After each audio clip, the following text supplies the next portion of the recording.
be the Atlanta History Center interview of Edward H. Laughlin, retired Chief Petty Officer, United States Navy. Today is September 28th, 19, did I say? September 28th, 2015, and we're at the home of Mr. Laughlin in Lawrenceville, Georgia. How are you, sir? Fine, sir. Thank you. All right. Mr. Laughlin, just a couple of things, and I want to make sure you're comfortable today. If at any time you need to stop or you need us to stop recording or take a break, you let us know. Our purpose here today is to let you record your history in the Navy, to include a lot about your life before the Navy and after the Navy, so that we can memorialize that for your children, your grandchildren, your great-grandchildren, and for that matter, for the Library of Congress, for the history of the United States. You let me know if you need to take a break. Other than that, I'm just going to keep rolling, okay? Yeah. We all right there? There will be times where you might want to show us a medal or a decoration or some sort of a memorabilia from your time in the service. If you want to show that, if you'll let me know you're going to do that, we have a way to bring it in on the camera. We can either cut a still shot or we can zoom in on it and just give us a chance to get focused for it, and we'll do that. Okay, can you tell us where you were born and what year you were born? I'm born May the 31st, 1925 in Buckner, Missouri, in my parents' house. And Buckner was about 600 people population, just about 10 miles below Independence, Missouri. And it was surrounded by farms. Everybody was farmers around there everywhere. So that would make you 90 years old if I did Makes me 90 years old, yes, sir. Congratulations. Yeah, it's a pretty long time. So did you go to high school in Buckner? Oh, yes, I went to high school at Buckner. I graduated about May the 15th in 1943. And I turned 18 on May the 31st, and that's when I left into the Merchant Marines. Okay. I had already enlisted. I tried for the Air Force, Army Air Force, and Navy Air Force, but I had sinus problems, and they both turned me down. So I joined the Merchant Marine. And what was your, what type of training did you have in the Merchant Marines before? I went to boot camp at Sheepshead Bay, Long Island, New York. And I think it was Jack Dempsey who had the ex-heavyweight champion anyway that used to be our boxing coach. But I was in the 137-pound class. Not anything like the heavyweights. I imagine Mr. Dempsey, if I remember, my boxing history was something over 200 pounds, wasn't it? About 220 or 230? Well, Coney Island was right there, and we used to go to Coney Island a lot on the weekends when we got off on Liberty. Okay, so, and we go downtown Manhattan, and Dempsey had a bar down there, and if we came in, we got to drink. So, what type of training and how long was your training at I don't remember Bay? how many weeks it was. It was only maybe 8 weeks or something like that. Okay, and what was your particular specialty, or did you have one at that time? I was a mess man. A mess man. Yeah, that's what they called a guy that served the food. So were you a cook or were you No, I was a mess man. I just served the food to the crew. Slung the hash, huh? Yep. Okay. All right. And when you left Sheepshead Bay, where did you go from there? Went to Pennsylvania and got on a tanker. Okay. Took it down to the Chesapeake Bay, went down to Texas, Houston I think it was, and loaded her up with oil. Okay. Was that your first voyage on the Atlantic Ocean? My first time in the ocean, yes, sir. Is that right? So I guess coming from Missouri, you didn't have a whole lot of water to be navigating on in Missouri, did you? No, we didn't have much water back there. Okay. And so this was during the war. This was 1943 at the height of the war. Oh, yeah. Was there a point at which you, as a Merchant Marine, went overseas? Well, yeah. But first off, the tanker was coming back to Norfolk, Virginia to meet a convoy. And we got torpedoed and sunk the damn ship. And I spent a day or two in the hospital in Norfolk, Virginia. That's where the Merchant Marine Hospital was. And I got a 30-day leave. Went back to Kansas City, Missouri, and talked to my father and said, I think I'm going to get away from the Atlantic Ocean with them boats and go out to I went to San Francisco. And I caught a cargo ship. And I took it up to Canada and loaded it up with wheat. When I guess Canada. But So you were still in the Merchant Marines at that oh point? yeah. That's cargo ship. Now we had a 4-inch 50 gun on the stern, which was manned by 4 or 5 guys from the Navy. But I was their hot shellman. I caught the shells when they came out, you know, the empty shells. So that's all I did for them. Well, I'm an old artilleryman, Army artilleryman, so I know about catching those hot shells. Yeah. Okay, Wore big gloves, you know, all the way up from here to asbestos gloves, I think they were. So you went to Canada, then where'd you go after that? Well, we went back to the Panama Canal, went through the canal, came back in the Atlantic, where I was trying to avoid, and went to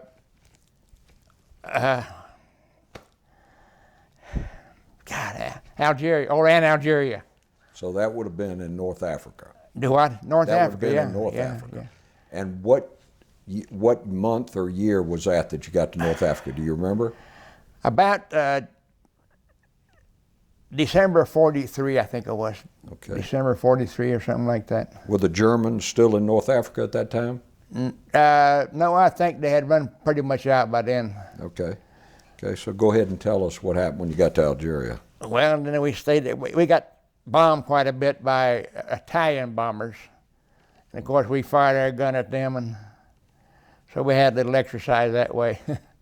Okay. And how long were you in Algeria, in North Africa? I think about 2 months. I'm not really sure, but anyway, we came back to Baltimore, Maryland. And that was just before D-Day. So that would have been, for those people who may not know the exact date of D-Day, June 6, 1945. June 6, 1944. 1944, excuse me. And so you were in Baltimore just before D-Day, is Yes, that sir. correct? I got back just before D-Day. In fact, I celebrated my birthday, in fact, in Baltimore. That May 31st. May the right? 31st, and when June the 6th was the D-Day, so. Okay. And what happened? Then I said I need to get out of this outfit and got in the Navy. And I went in the Navy and went to Great Lakes Naval Station for boot camp again. Oh, you had to go to boot camp again? Oh yeah, I had rifles and all this time. Didn't have anything like that in Merchant Marines. Okay. And we went down to Gulfport, Mississippi, to quartermaster school. And left there, went to San Francisco and receiving station, and went down to San Diego and caught a carrier, USS Saginaw Bay, CVE 82. It was an escort carrier, And which how means many it was aircraft? very small. How many aircraft on this carrier? We had about 20-some aircraft. They were F-4Fs, fighters, and I don't remember what the torpedo bombers were. They were something, and that's all we could carry. We couldn't carry. F-6Fs came out. We couldn't land them. Okay. Didn't have enough deck. At that point, you were an E3, E4. I was E3, quartermaster, third class. Okay, and again, No, for those, E4. E4. So for those civilians that are listening to this, or people that don't understand that, E means enlisted, and 4 is you come in as an E1 and then you get promoted. Oh yeah. And you go up from there. Yeah, So, E1 in boot camp. You graduate E2. okay. E4 in the Army or the Marine Corps would be a corporal. Oh yeah. So okay. So what was your job on the carrier? I was in navigation. The quartermasters are in navigation, and we steered the ship. That's the thing on our arm was a wheel. That's what was the insignia on our arm was a wheel, because we steered the ship a lot. Okay. And when was it that you boarded this carrier? Do what? When was it that you started on the carrier? All right, After D-Day? no, after D-Day, yeah, but it was probably 4 or 5 months later. Okay, so maybe sometime around October or so? Yeah, somewhere around there. October of 1944. Okay. 44 now. Yeah, I said 44. So would you have then headed to Europe, or where were you going at that point? No, we went first to Pearl, then we went down to some other islands down there. Okay, and again, for those people that don't know Pearl, you're referring to Pearl Harbor? Do what now? Pearl Harbor in Oahu, the Yes. island of Oahu? Yes, sir. Okay, We were there several times. okay. And then from Pearl, where'd you say you went? Just other islands down in the Pacific, and we ended up in Tinian in 1945. And we were right there where they were flying the atom bomb. And so we just stayed there, and they flew the atom bomb up there twice. And then the war got over, Yeah. and that's when the USS Indianapolis sunk, because it was brought that atom bomb down there, and the captain didn't zigzag on his way out, and so a Japanese submarine sunk him. And Bill over there brought me back USS Indianapolis. Only 315 survived, or something like that. And Wow. that's the name of the book. So when you were on the carrier, what was the name of the carrier, by the way? Again? USS Saginaw Saginaw. Bay, Saginaw, Michigan. Yeah. And when you were on the carrier, before the war ended, and you went down in the South Pacific to some of these islands. Oh yeah. Did you have any enemy contact? Not much, just a little bit. Had a couple of those Zeros that came in and wanted to just kill themselves, you know. Yeah. Japanese Zeros. I have to be politically correct. That was another thing we had, was we had learned to identify their aircraft. Yeah. So that's one thing that we were on the bridge all the time. So when they came in, then we could identify them, you know, whether it was a Betty or whatever it was. And were your aircraft that were on your carrier, the Saginaw Bay, were they supporting the marine operations in all those little islands there in the South Pacific? Sometimes, yes. Yeah. They, in fact, before I got aboard, they were at Okinawa. I'll tell you a little interesting fact about Okinawa. There were more Medal of Honors awarded at Okinawa than any other battle of any other war ever. How about that? for a Yeah, that's nice. significant fact? Yeah. I didn't win one, okay. Yeah, that's okay. Neither did I. All right. So, so you were on the Saginaw Bay at the time that the war ended. At the time the war ended. Okay. We were down in Tinian, and we were sent back to Pearl Harbor. Okay. We went to Pearl City, took all the aircraft, all the airplanes flew off, and all the air crews we took off, and they welded bunks on the hangar deck 4 high, all over the hangar deck. We would go back to the islands, pick up some guys, veterans down there that were serving, and we'd bring them back to Frisco or San Diego, and we made 3 trips like that.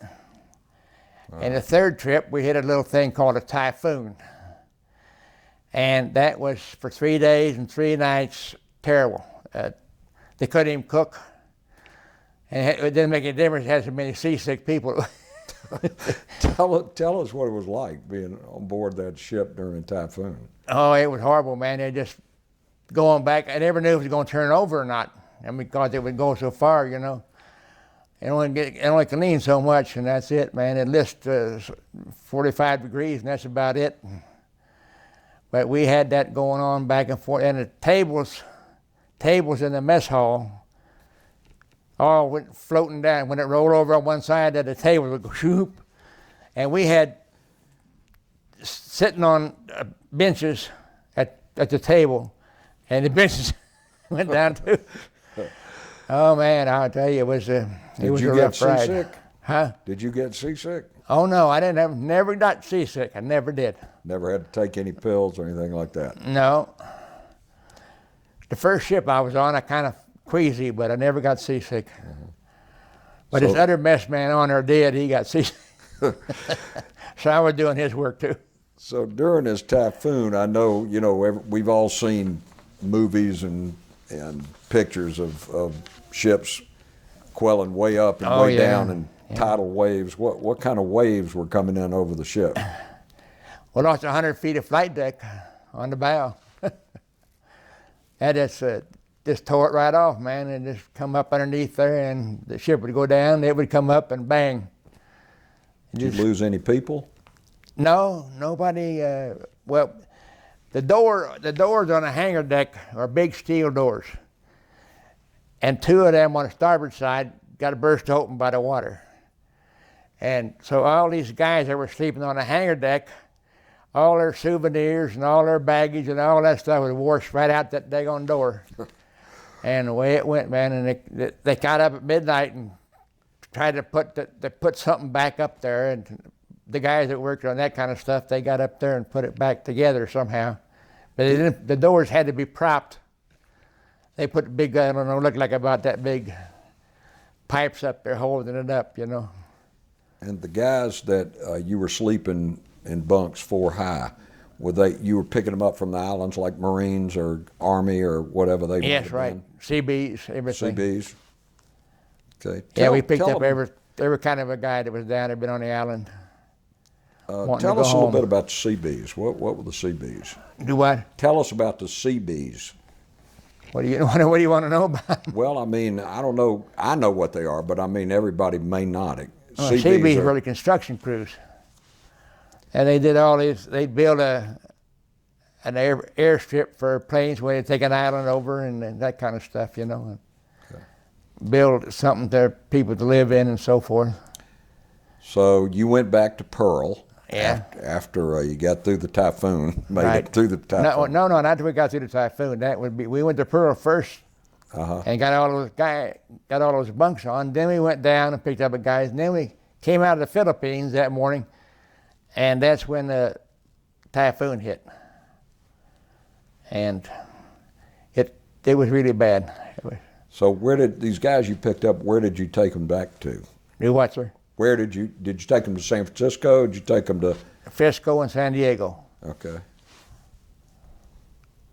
And that was their point of departure where they processed out of the whatever service? Yeah, I guess so. Because some of their families met them there too, you know, and you get them off the ship down the dock down the gangplank, you know.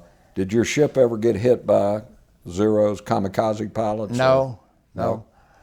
But the one right next to us got sunk one day with a Kamikaze that flew into its stern where all the ammo was stored. Oh. Blew it up. And yeah. So I guess they had a lot of casualties, huh? Huh? I guess they had a lot of casualties, I guess. Oh yeah, I imagine they did, I don't know.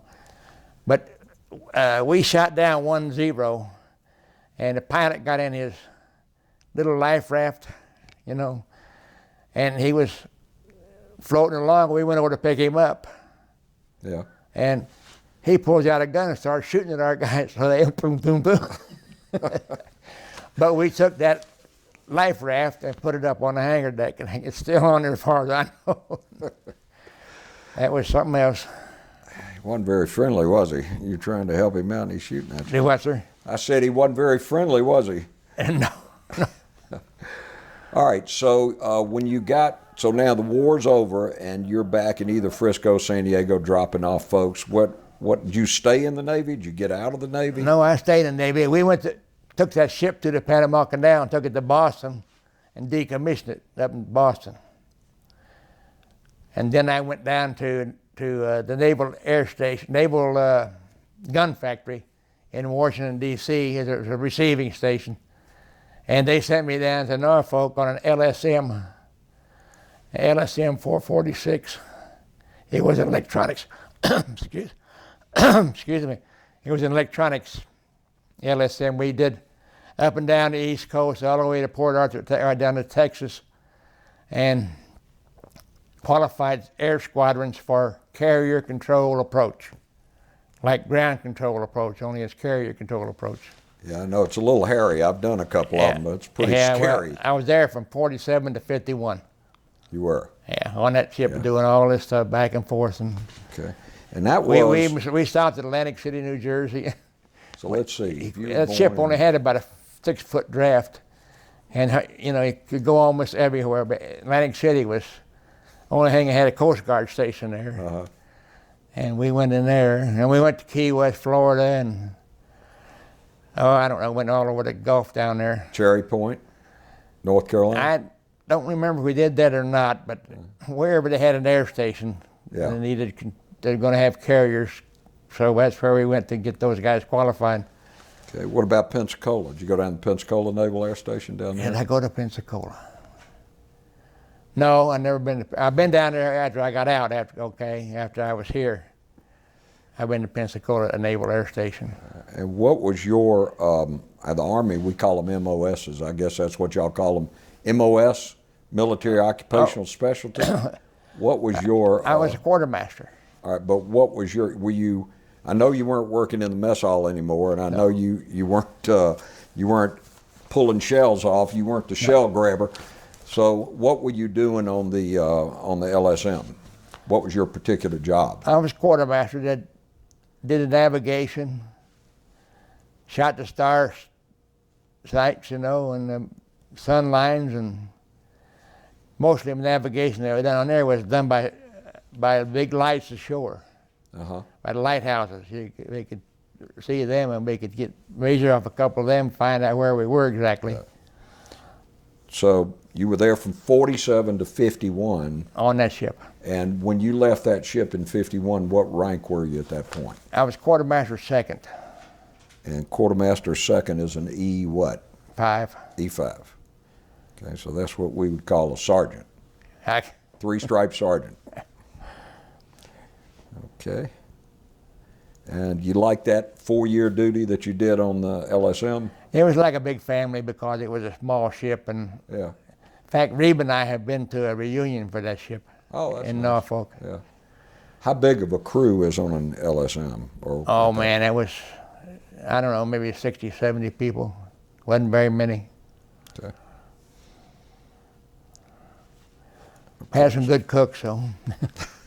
So now 51 is about the time the Korean War heated up, wasn't Yes. it? And it actually heated up in 49 and 50. Yeah. But in 51 then, when I got transferred to USS Duxbury Bay. Duxbury Bay. Like it sounds? D-U-C-K-S-B-E-R-R-Y? D-U-X-B-U-R-Y.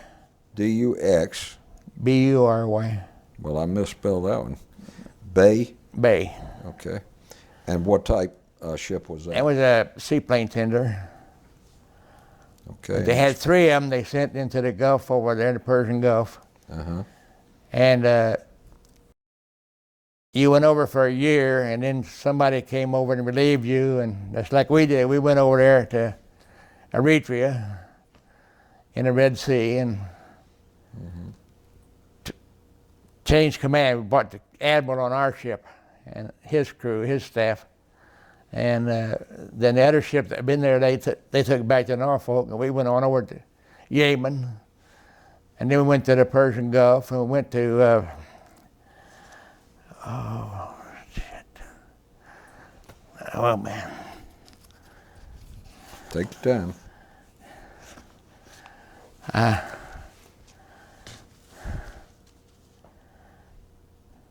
Oh, man, I thought I had it down here somewhere. We went to Bahrain Island in Saudi Arabia. That was our home port while we were there.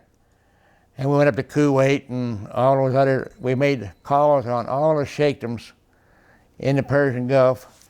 We would break their flag and give them a 21-gun salute when they would come out to the ship. Yeah. And the admiral would sit and talk with them for a while. They'd have tea and so forth.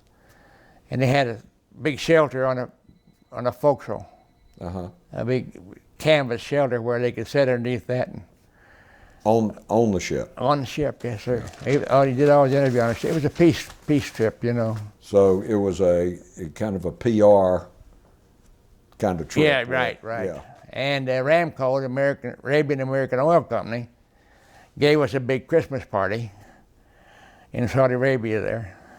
Okay, and now the war in Korea was going on at that Oh point. yeah, oh yeah. Big time. Were you... I never made it into Korea, okay? You didn't make it into Not during Korea. the war. I was just in service, that's all. Okay. Did you ever get involved in evacuating or dealing with casualties from the war, from the Korean War? No, not in the Korean War. What was it the seaplanes were doing? You said you were a seaplane tender. Yes, sir, but we didn't do anything with seaplanes.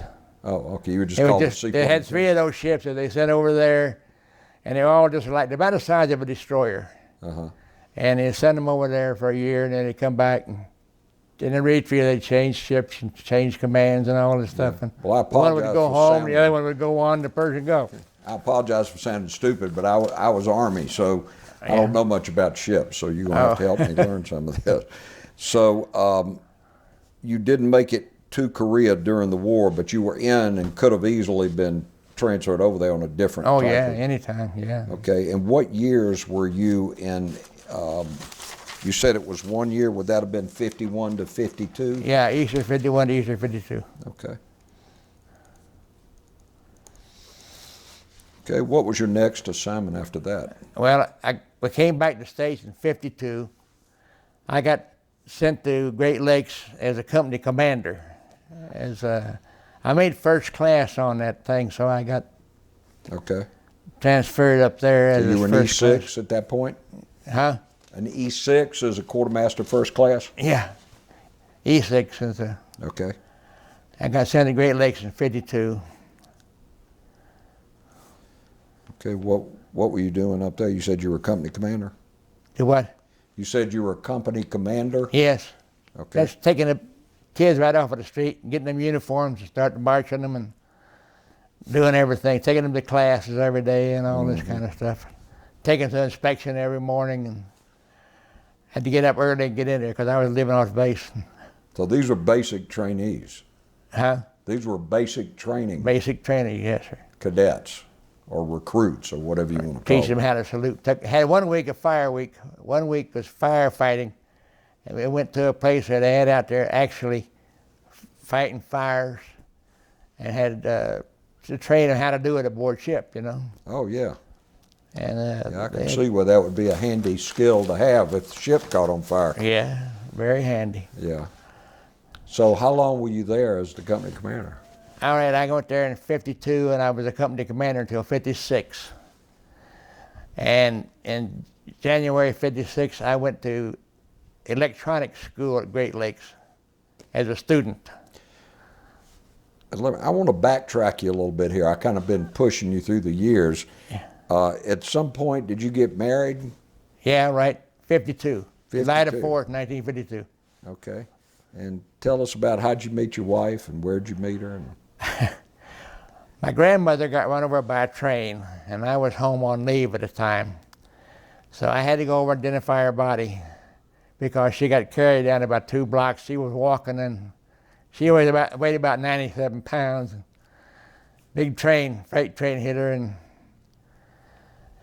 so my dad had a cousin that lived in Cincinnati, Ohio, and she had a place that was for girls only, where the working girls stayed and all that. And so she had a place for me to stay overnight. And it was on the first floor because no men were allowed above the first floor when they come in and meet the girls, okay? So what she do, she takes me up all these different floors and wanted me to see the Ohio River out there, okay, from up on top of the building. So we went all the way up to the roof, but on the second floor, there was a young lady on the telephone talking to her mother. "Oh, Mom, there's a sailor up here." And that's where I met her. So you were you gonna live up to your reputation as a sailor, or were you gonna try to be a gentleman? I was a gentleman. I didn't try to be a sailor there, man. All right.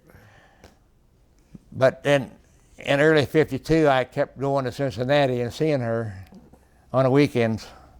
I'd drive down from Great Lakes to Cincinnati and see her on the weekends. But she lived with her mother at that time, and she had polio. So when I left in 51 to go overseas at Persian Gulf, she was practically laid out all the time, you know. But then she got over it pretty good. This was your wife or her Yeah, mother my had wife. polio? Your wife had. Yeah. She wasn't my wife then. She was my girlfriend She then. was girlfriend, yeah. So that was 51, and then when I came back in 52, Yeah. then I started going down there every weekend. These young people don't know about polio, thank God. They hadn't had to live through it like we used to have to deal My with it. son probably doesn't even know. My daughter. Well, my son asked me one time when he was about 12, Dad, what is polio? He had never even heard of it. And we couldn't even go to a public swimming pool. You remember that because of polio? So she recovered from the polio? Pretty much. Almost all the way. That's terrific. Yeah, very lucky. Because So- FDR had it at the same time. Yeah, I know. So you came back from the Persian Gulf. Is that when y'all got married? We came back in 52. Uh-huh. And July the 4th, 52, we got married. Okay. And while you were in the Persian Gulf, y'all were communicating and staying in touch. Y'all were staying in touch while you were in the Persian Gulf. You were writing her. Oh, yeah, writing letters, yeah. Yeah. Okay, so she became a Navy wife in 1952 then, right? And all my kids, or my two oldest children, were born at Great Lakes Navy Hospital. So the Navy brats. Yeah. Kids. Yeah, got it. One of them was born in 53 on April the 3rd, and the other one was born July the 16th on 54. Okay, so which child was born in 53? My oldest daughter, she's a nurse down in Tallahassee. What's her name? Laura, L-A-U-R-A. Okay. Laura Lee. Laura Lee. Laughlin, 3 L's. Okay. Yeah. Same way as that one Laura over Lee there. Laughlin. Her name was Lisa Lou. 3 L's again. But his name, His name is your son. when his name, she wanted to do 3 L's too, but I said, no, I want Edward in there, so he named him Edward Lance Laughlin. So he had E-L-L, and I said, that's extension on a house, you know. What year was Edward born? Huh? What year was Edward born? 54. 54. Okay. So you didn't want to name him Ledward then instead of Edward, huh? What? I said you didn't want to name him Ledward instead of Edward. No. Okay. And so you have 3 children, Yes, and they're all around. And how many of them live around here right now? just these two. The 2 that are right here. Okay. The other one's down in Tallahassee. Okay. She called this morning. Okay. Oh, that was nice. So they were all born at Great Lakes, I think you said. That makes sense. All 3 of them. Okay. And then in 56, you packed, what was your wife's name? Barbara. Barbara. Okay. And Barbara Hoy was her maiden name, H-O-Y. H-O-Y. So you Her and name Barbara? was Barbara B, and everybody called her BB. Okay. That was a family nickname. So you and BB and the kids packed up in 56 and you went to electronic school. No, we didn't pack up. We were right there at Great Lakes. Oh, electronic school was right there. Yeah, I just went from boot camp to service school command. Oh, okay. It was Okay. across the street and down a little ways. And, Okay. And how long was that school? the school was a year long, Okay. So and that's when I went back to sea. So it was 56 to 57. Yeah. Okay. When you got out of electronic school, tell us what kind of stuff you learned in electronic school. Oh man, all kind of starting off with DC and AC, and 6 weeks of school in electricity, and then the rest of it was in radar stuff and communications equipment and More sophisticated electronics. yeah, but we had the big tubes, you know, nothing like you got nowadays. Well, I once heard somebody say that that your cell phone, that the cell phones that these kids use now is able to store more information than the 3-floor building at Georgia Tech that they had in the 50s to store their computer. So that became your specialty then in the Yes. Navy. You became an electronics guy. Yes, repairing radios and radars and sonars, and checking them every day and make sure they were working okay before they went out, you know. And Yeah. I had a whole bunch of crews there, okay. And when you graduated from the electronic school, were you still an E6 or were you an E7 at that point? I'm E6. E6, okay. So you were quartermaster first class at that point. No, but I was ET first class. ET, When I graduated, they changed me from quartermaster to ET. okay. And that But you that kept mean? the same rate, okay? First okay. class. Okay, If you were so the second class when ET you were there, you were second class ET. And if you're first class, you were first class ET. Okay. And if you were a chief, you were chief ET. Okay, got it. Because we had some chiefs in there, you know, some torpedo men and other stuff like that. Okay. So in 57, I think I heard you say you went back to sea. Yes, sir, on the USS Currituck. USS? Currituck, Currituck. And that was a big seaplane tender that had a crane on the stern, could hoist a seaplane out of the water and put it up on a deck where they could work on it. Now we went down to Puerto Rico, San Juan, and they would fly squadrons down from Norfolk, Virginia, and they would do exercises, and we bring them back aboard ship at night where they have a place to sleep and eat and all this stuff. Then take them out by boat the next morning to their plane so they could go do their thing again. But they'd last about 2 weeks, I think, you know, and then we get another crew and everything. And I shipped over, which means I re-enlisted, and while I was there, so they flew me back to Norfolk, and we took a 30-day leave, went to Florida, and put a black snake around his head. One of those places down in Florida. And him you're referring to as your son? Huh? You're referring to your son? Yeah. Okay. Who's here with us today? So you re-upped while you were in San Juan? Re-upped, yes, sir. And how long were you down there in that area, or with the USS? Well, we were there, I think January, February, March, I think it was. And then about that time when I re-enlisted, re-upped. Are we in 58 now, or is that still in 57? That's still 57. Okay. And they brought the ship back to Norfolk, and I got back on board. And we took it up to Philadelphia and put it out of commission. And I got transferred to New York, Brooklyn Navy Yard, to the USS Maury, AGS-16. That's M-A-U-R-Y. What type of ship was that? A geographical survey, AGS-16. That means you took the soundings of the bottom of the ocean. Oh. Made charts. And most of our work was top secret. In fact, let me tell you how I got aboard that ship. I had to take a cruise ship out of New York to Naples, Italy. And I stayed in a Navy hotel there for a couple of weeks. And every morning you got a shave and a haircut for a quarter. A shave and a shoe shine for a quarter. And pizzas were a quarter. And I met some guy in a bar one night. I was sitting there, and he bought me another sailor, and he bought us a beer. And I went over to thank him, you know. And he had two bodyguards, and they stood up.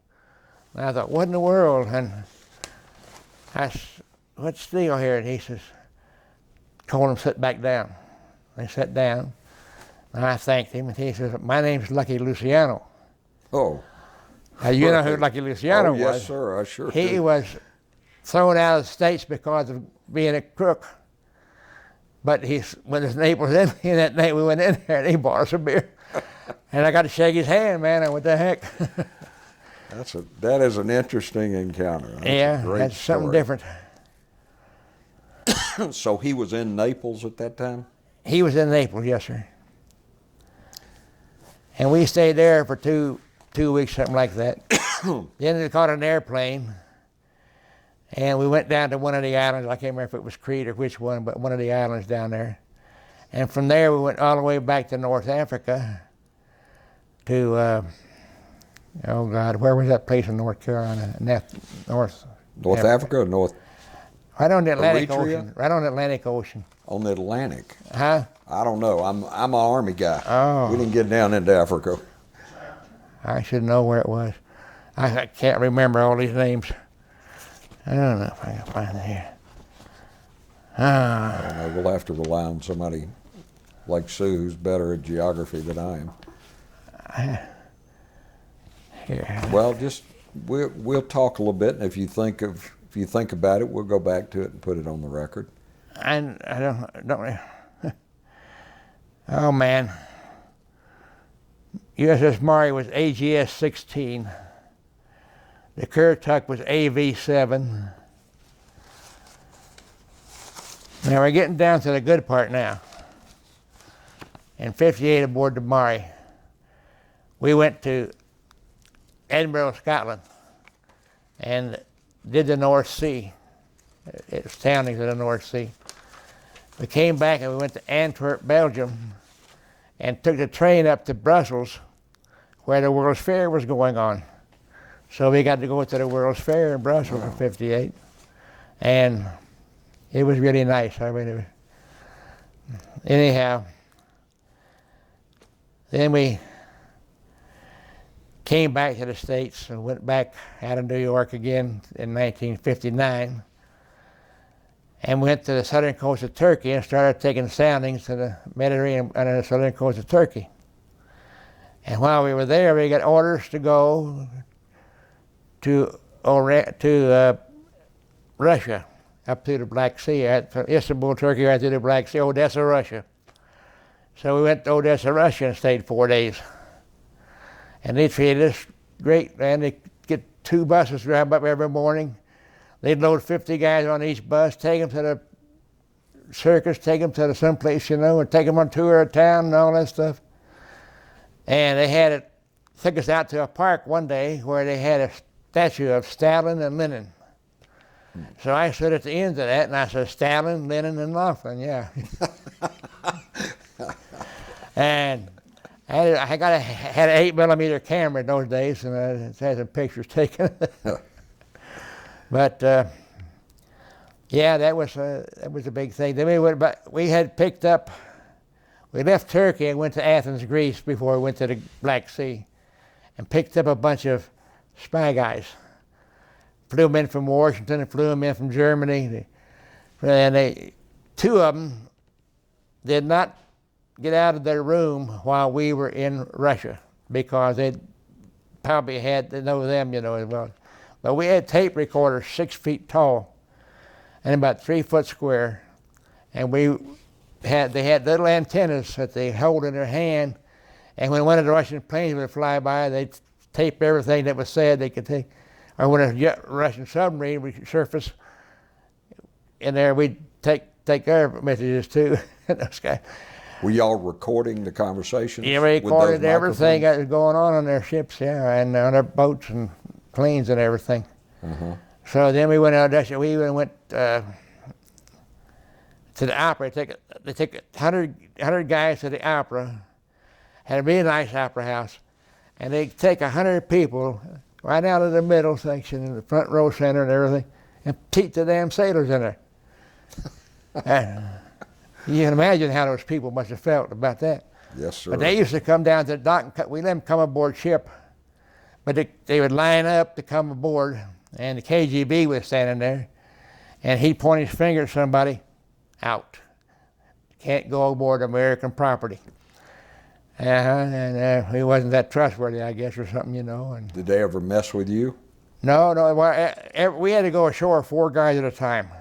Yeah. You could not go by yourself. And the KGB would follow every 4. One guy, KGB, would follow us everywhere we went. And we drank a lot of vodka, and we ate a lot of beefsteaks. But they didn't try to stop you from going anywhere. They just followed you wherever you went. But you couldn't take any pictures of transportation. So the chaplain on the ship, of all people, got caught taking a picture of a train station. And they arrested him. Oh, they did. And the captain went down and got him out of jail. Yeah, Yeah, it was dangerous. Of all the people aboard ship to get arrested with a chaplain, you know. Well, I don't know. Sometimes We took a lot of preachers are pictures. willing to risk more. You know? Huh? I said sometimes the preachers are willing to risk more because they got the big guy on the Yeah, side. well, I got a big cruise book in there from there, you know. I got cruise books of several of my ships. Oh, that's nice. And where we went and what we did and so forth.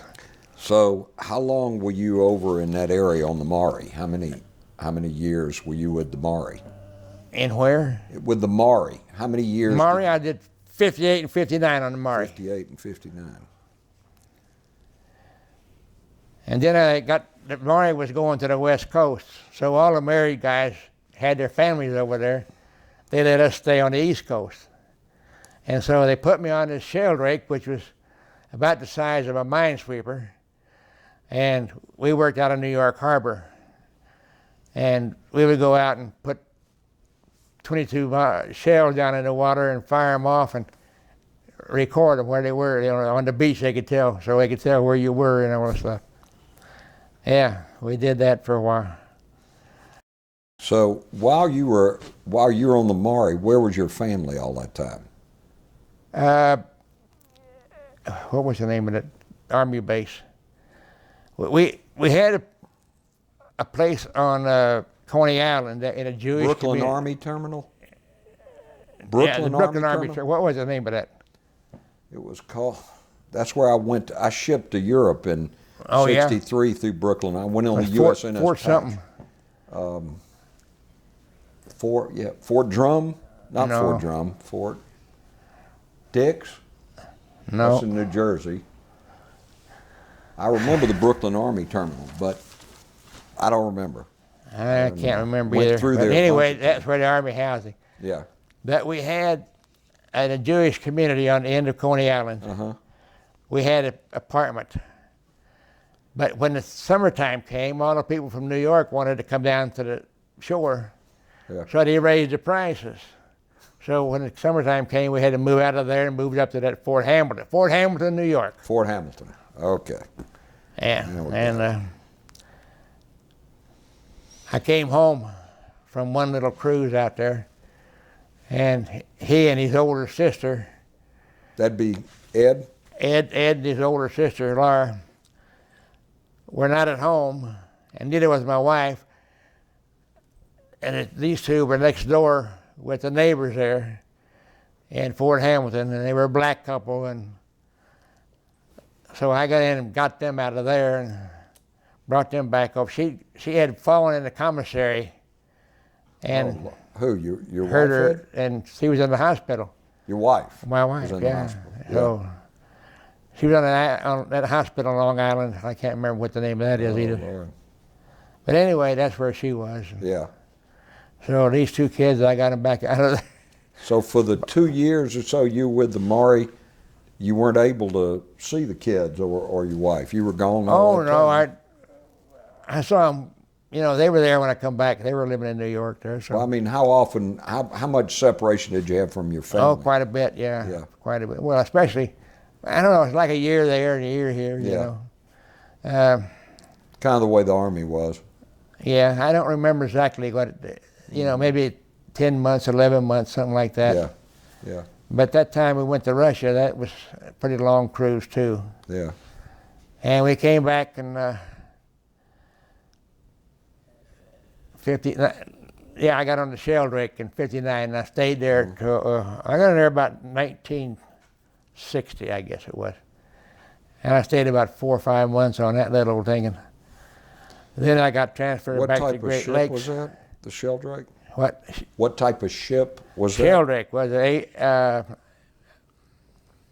AGS too, Geographical Oh, Survey. Okay. And you said that was about 1960? To what?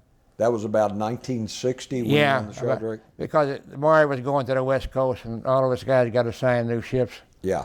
And that Sheldrake was working right here in New York Harbor, so I just went to work at the same Brooklyn Navy Yard, and Same job you had before? oh yeah. And what was your rank then in 1960? I was ET1, ET1. E6. Okay.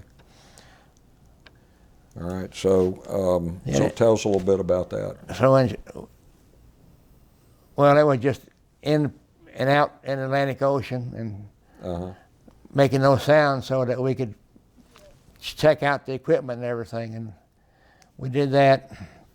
Captain got me up at 2 o'clock one morning, fixed the daggone sonar because the sonar had gone out.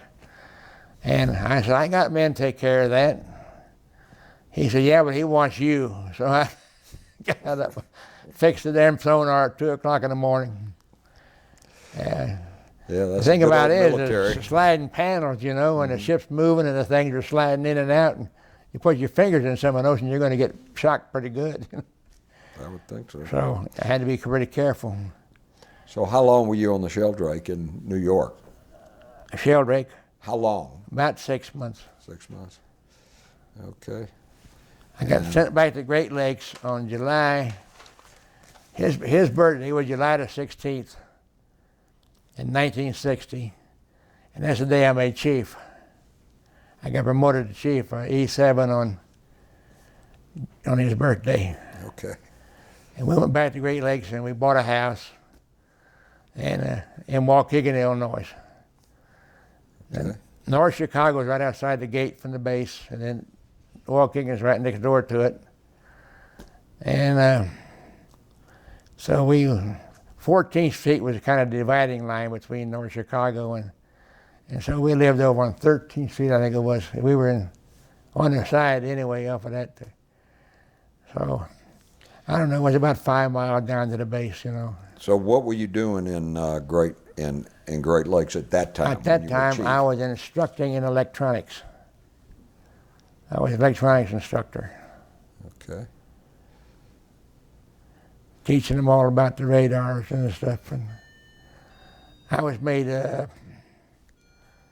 it's not, when you go to school, you got a principal and a what? Well, you got a principal, a counselor, a vice principal, and you got a, No, what's the head guy? the headmaster? The principal is the head guy, isn't he? Who? The principal is the head guy of the school. I mean, I'm not saying that everywhere, but where I went to school, the principal was the head guy.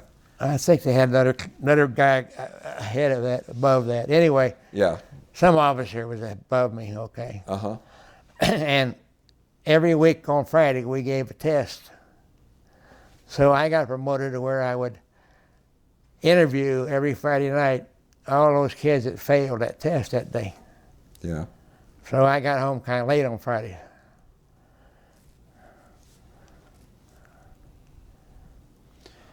And with these sailors that were in this class, were they recruits or were they? Some of them are even college men. They had just graduated boot camp, yes. And we even had some waves in school. And I don't know, maybe 4 or 5.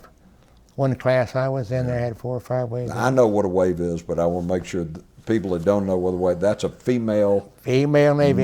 Navy person. They had the waves and the whacks and the wafts, right? Yeah. Yeah. Women's Army Corps.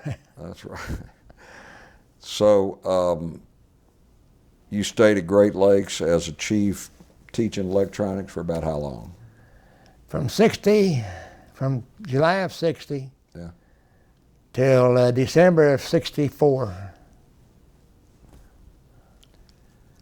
That's a nice long tour, 4 years. And that's when she was born. Okay.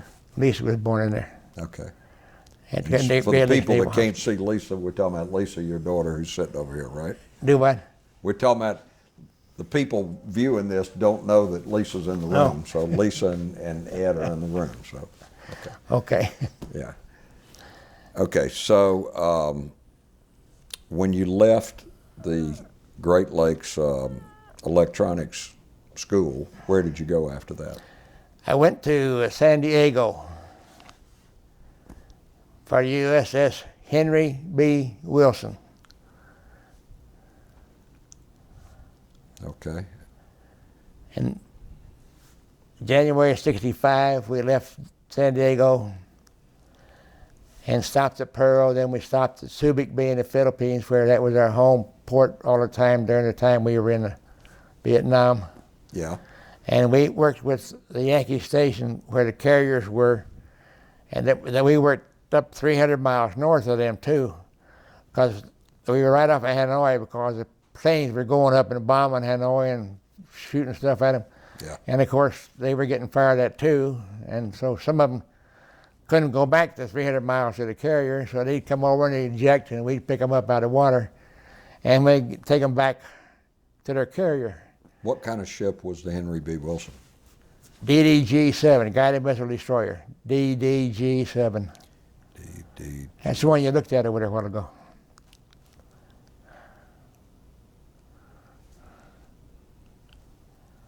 Okay, go ahead. I'm listening. Go Okay, ahead. well, What was your job? electronics, you know, keeping everything going. And You were the head guy on this I was the ship head 'cause guy you were there, the yes. chief. Okay. Head guy, non-commissioned. Right. So when the Marines needed some help, they called us up. I got sent over there to Da Nang for 1 day TAD, temporary additional duty. And that night, Charlie came running down the hill and shot this Marine I was working with and me. I just got a little scratch across my rear end and caused me to have 5 blood clots in that leg. So I went down there and laid on a cot in a little Marine tent hospital. And the cots never had any mattresses. They'd all been bled through and thrown away and burned up.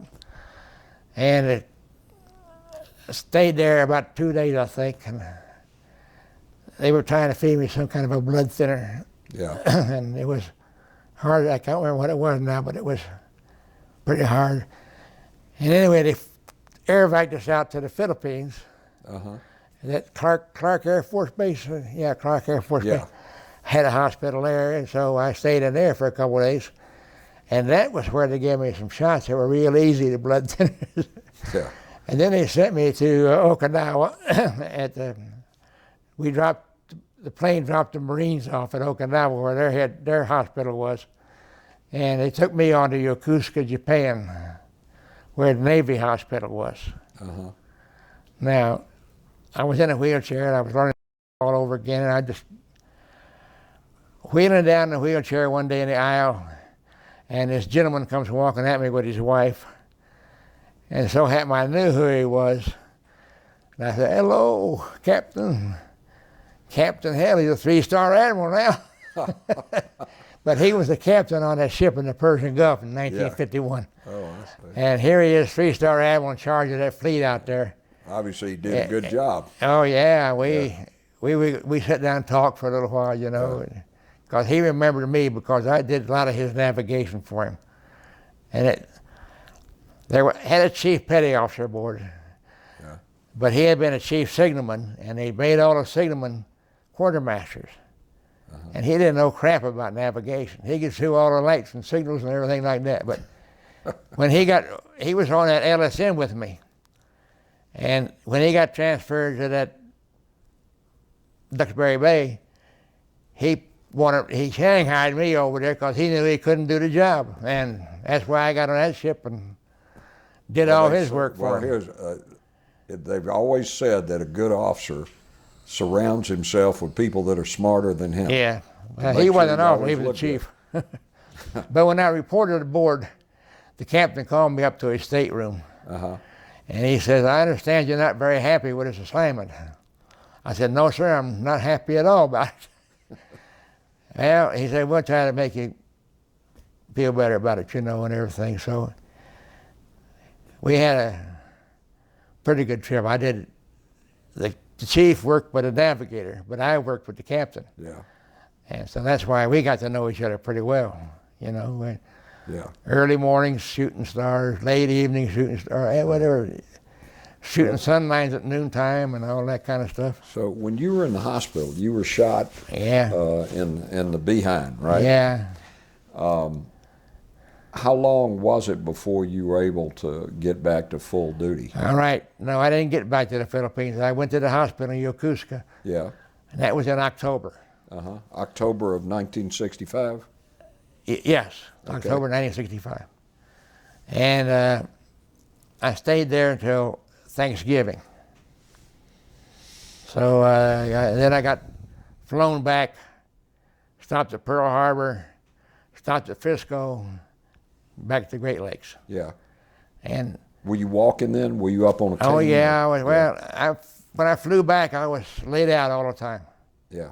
But I was sent to Great Lakes Hospital because that's where my family was. Uh-huh.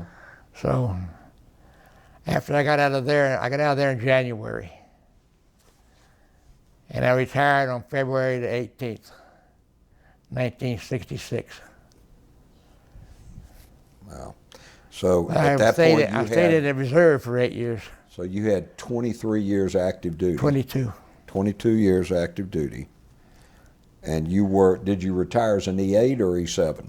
Do what? Did you retire as an E7 or Yes, E8? E7. As an E7. So you had 22 years active. And how many years in the reserves? 8 more years. I got a discharge 30 years. Wow. I got 7 hash marks. I don't know if I would have liked all those sailing around all over the world. I don't know if I would have liked that yeah. very much. So during your various exposures to combat, which was quite a few, I mean, you were in at least 2 or 3 ships that got attacked, the Yeah. Merchant Marines and the Navy. Well, You were awarded some decorations, weren't you? Sir? Were you awarded some decorations? Oh, yes, medals? sir. Yes, sir. So how about telling us about that? All these.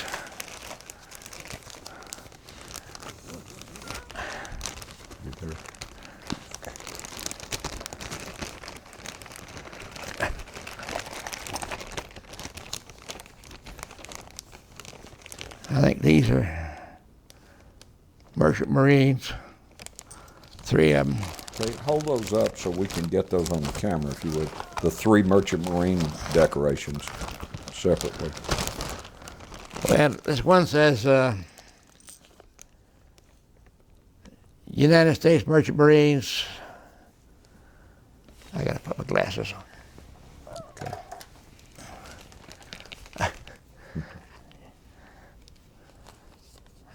This is a Mediterranean and Middle East. And this one is Pacific War Zone, and I had one for the Atlantic War Zone. That's the 3 I had. Okay. Then here's some ribbons. All right, well, the bottom 2, I know. The bottom right-hand one is the Vietnam Service Medal. That's the red and yellow one. The one next to it, the green and white stripe one, is the Yeah. Vietnam Campaign Medal. Hold them up, if you don't mind, Chief, so we can get them on the camera here. Well, National Defense Medal. National Defense Service. Yeah, but all these other. You want to hold these up? Yes, sir, if you don't mind. Tell us, so for those of you that are watching this that aren't familiar with military decorations, the highest decoration starts on the top. Then That's it Good drops- Conduct Medal. That's a good conduct medal. Then it starts on the next level down. You start on the left and go left to right. And Right. that determines the rank or the significance of that particular medal. So each of those medals that you're holding up there, those are the ribbons that match the medals. Right, right. Okay. And they are for various campaigns of 3 wars that you served Yes, in, sir. correct? Yes, sir. And you're probably one of those highly unique individuals that served in 3 wars. Yeah, I bet you not too many of us. No, sir, I want to thank you for your service at this point. But so these I don't here forget are all everyone. medals here, like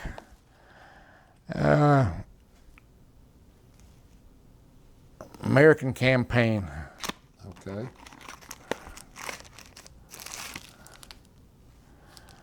So is that the American campaign in the Yes, Pacific? sir.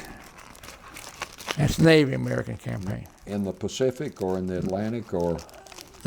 No, that was in the Navy. When I was mostly in the Pacific in the Navy. Okay.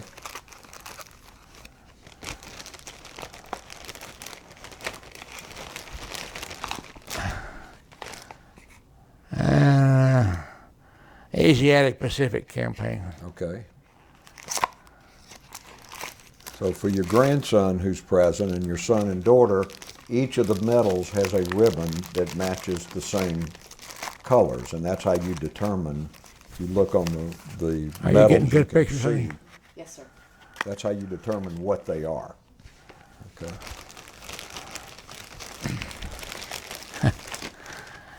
And this one is Vietnam service. That's the yellow and red one. There you go.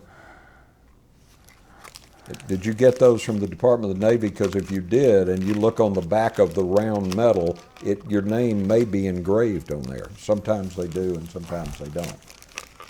I can't see it because Why don't you of- hand it over to me? Let me see if I can look for you, Chief.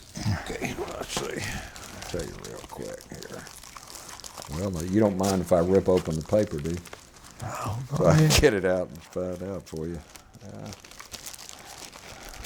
Darn, they sure made sure you couldn't get in here. Let me see if I can see it this way. No, they didn't engrave it, but frequently they do. That's Merchant Marine Atlantic service. What is that? Merchant Marine. Oh, that's Merchant a Marine Merchant Atlantic Marine. service. Okay.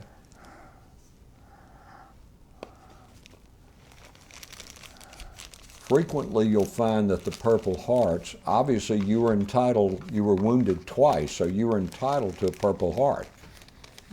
Yeah, but that wasn't in action. Well, you were in Da Nang, somebody shot you in the behind. Yeah, I'd but- say that's in combat. That was not a Purple Heart deal because we weren't in combat, we weren't fighting, we were just down there repairing radios, and we didn't. Well, I We brought it up, Chief, but we didn't get it. Okay. respectfully, Chief, I've got a Purple Heart, and I've got, and you get wounded, that's a Purple Heart. I don't, Yeah. I don't want to disagree with you, but I think you might want to get a copy of your DD-214 and Yeah. check that out. Maybe you might be entitled Victory to a in Purple World War Heart. II. Wow. You got it in mint condition, too. It looks like it. All right, I kept them like this all this That's time. terrific. Terrific. So let me ask you something. Go ahead. Let's see, 30 years in the Navy. Absolutely. Looking back, in retrospect, would you have done it, looking what you know now, would you have done anything differently? I don't know. You feel I don't good know. about your naval service all those years? I might have. It was. I don't know. I just got used to the Navy and I liked it, and so I stayed in it. But I never expected to get on all these different ships, and I sure didn't expect to go to Vietnam, and Well, it happened. well, we respect and appreciate your service, and thank you for that. Particularly in 3 wars, I'm wowed. I was in 1 war, and 1 war was enough for me. Yeah, I think Bill was in 1 war too. 1 war was enough to tell me I didn't want to be in 2 or 3.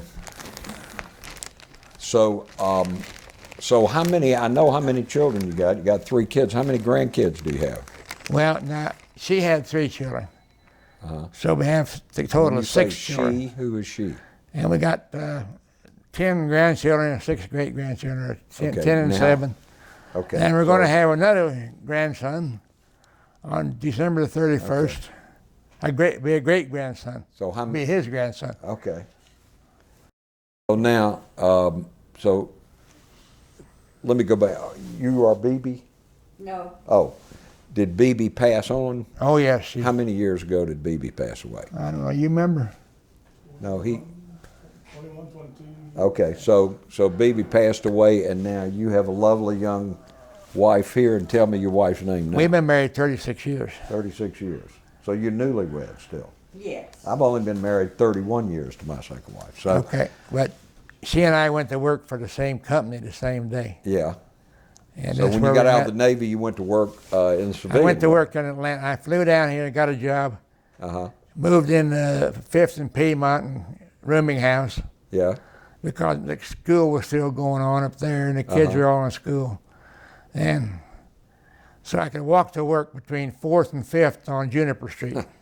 And it was only a block and a half, you know. My office used to be at So I 14th stayed Street. there for 10 years. Yeah. But when school was out, I went back up flew back up and drove them down here in So what year did you move to Atlanta? 66. 66. So it was right after you got out of the Navy. February the 18th, I retired. Okay. March the 1st, I went to work in Atlanta. And I have just snubbed your new wife of 36 years, and I think you ought to tell us her name. That wasn't back then. It was. Well, I went to work for a different company. no, I'm talking about your wife. Tell me your wife's name now, the one that you've been married to for 36 years. Reba, Reba. Okay. like Reba McIntyre. So you had a BB and a Reba. Yeah. Okay, I got it. And y'all have been married 36 years, and how many children does Reba have? She had 3 She had 3. Yeah. when we got married. Uh-huh. No, we didn't have any together. Yeah. And I had 3, so we had 6 kids. Okay, so tell me, now let's go back to the count of the grandchildren. How many grandchildren y'all got all together? Well, and that's what I was telling you. I got I 10, know, but I'm slow, so you got 10 grandchildren and 7 great-grandchildren. God bless you. Well, that's wonderful. That's Okay. terrific. And another one on the way. And another one on the way. Okay. And it's going to be a boy with my last name Oh, it is. because it's his son, His being Eddie. Ed's son, Okay. Jason. Jason's his name. Okay. And his wife, Beth. Okay. They had a little girl already, and she was born on January the 1st in a house. They live over here in, where'd you live? Douglasville. What? Douglasville. Okay. Douglasville, Georgia. Douglasville, yeah. Just And- west of Atlanta. Right. I got you. And he got one little girl now, it's about, what, 3 years old? Okay, so when you got out of the Navy, when you told me you went to work for a company down here in Atlanta, who'd you go to work for? Specialty Distributing Company, Okay, what did they sell? electronics parts. Okay, well that makes sense. That was your background. Yeah, I interviewed her for 3 different companies when I flew down here. Yeah. And I flew back on Wednesday. Uh-huh. Friday, Specialty Distributing Company called me up and said, can you be at work on Monday? I'm in Great Lakes and they want me to come to work on Monday. So Sunday I flew back down here and got me that rooming house and everything and went to work the next day. So how long did you stay with that company? And it's just, I stayed there 10 years. 10 years. And I was retire? made, we had a sales counter and we had guys that would go out to TV repair shops, sell parts. Then we had industrial division. That's what I got into, the industrial division. And I went to Delta Airlines one time. I was sitting there by the bosses upstairs to find out what had happened to the stuff that we were selling them, but they quit buying. Yeah. And they told me it was my boss's fault. What are you going to do? I went back and I reported to the head honchos, and they said it's all because of him. So they took him out and put me in the job. But he was still around, but I don't know. Could I ask you to do us one more favor? You got a hat over here with you got a baseball cap here. I'd like to get that. You can either put that on or just hold it up so we can get a picture of it, whichever you'd rather do. How's that, girl? Yeah. World War II, Korea, and Vietnam veteran. I'm telling you, I have to be honest. When I was in the Army, you know, they give you, when you're in combat, they give you, I was in the infantry, so they give you this thing called the Combat Infantryman's Badge. And if you're in combat, it's got a little wreath around it. And if you're in a second war, they put a little star on top of the wreath. And then if you were in like you were, in 3 wars, you'd have a wreath and 2 stars. I think in my 24 years in the Army, I maybe met 2 people who had a wreath with 2 stars. So Yeah, so now you're right up there with the elite. I guess so. I didn't have any trouble getting a job after I got out down here. And Well, then I worked for a company that made Hollingsworth and Steel was the name of the company. They made something, I sold them all over the state of Georgia. yeah. Now, Specialty Distributing Company had other places looking, like in Macon they had a store, and somewhere else over here they had a store. And I went around to some of them sometimes and talked to the guys in them in Industrial Division. And then, of course, I went to every meeting we had that they'd have a meeting on a Friday night in a hotel room downtown. And I don't know. One night I went home and a cop stopped me says, your tail light's out. Gonna give you a ticket. I said, I'll tell you that and get it fixed right now. And he says, okay. And so we took it up and got it fixed, and that was it. Terrible. But I lived in Avondale. I lived in Decatur for 1 year, and then I bought a house out in Avondale Estates. Yeah. And we were there for, those kids graduated from Avondale High School. Oh, I see. And so did my oldest one. So that was, I don't know what else to tell you.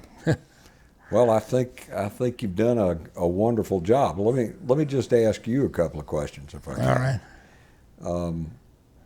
You've seen what's going on with the Navy right now and with the Army, and I get emails all the time from the service about what's going on here and there. And this captain got demoted or something, and this commander got thrown out of something because he was messing around the wrong way. And yeah, I see a lot of that stuff. And so what do you think of the Navy today versus the Navy when you were? Well, I don't think it's near as big, and I don't think it's going to be as big ever again. Yeah. I'm worried about it because Obama is ruining this military country. You know, I mean, he's never been a big military, and his wife hadn't either. Yeah. And neither has Hillary Clinton. Never been a big military person. That's right. And she's cruel, man. I've got some email from her where she was cussing like crazy on these FBI guys that were protecting her, you know. And just do this, just do that. The world has changed, hasn't it? Yeah, I think it's changed too much for us. This Obama. Has for me. I don't know about anybody else, but it has for me. I can't believe everybody reelected him. I just can't believe it. All right, well, we're going to close this up. I just want to make sure that I've allowed you to talk to us about everything and anything you want to talk about. Honey, will you hand me with that your picture for a military. minute and let her take a picture of that? Yeah, and if you have a picture of, that's perfect, that picture with the ship on it. Can you get all that in, you think? Okay. I'm getting old. I can't stand up like I used to be able to. You're just a kid.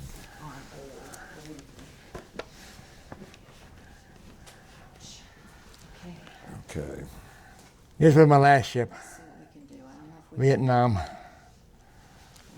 All right, this was the Henry B. Wilson. You know what I didn't ask you that I wanted to ask and I forgot?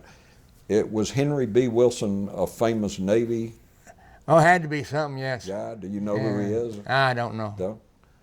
And, It was and that probably in the handsome ship. dude over there in the blue uniform with the beard, that's you, right? In Huh? this picture here, that handsome dude over there?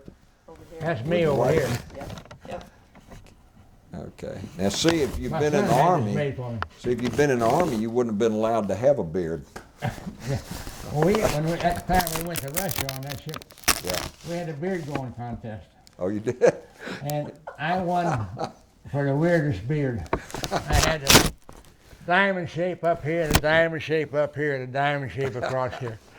And there was three of us. I've got my cruise book, and there's three of us that won awards. And one of them for the best beard, and one of them for the funniest beard, and I can't remember what the other one was. If you could hold that up a little bit, Chief, Yes. so we can get a more, Yeah, we're good. is that good? Yeah, we're Okay. Hey, thank good, honey? We're good. Yes, sir. Okay. Okay, well, I want to thank you very much for agreeing to let us come here and interview you. I want to thank you for your service, and I want to thank you for allowing us to come into your home and sharing your wonderful stories with us. Thank you Okay. very much. This Thank you. concludes the interview. Thank you, sir.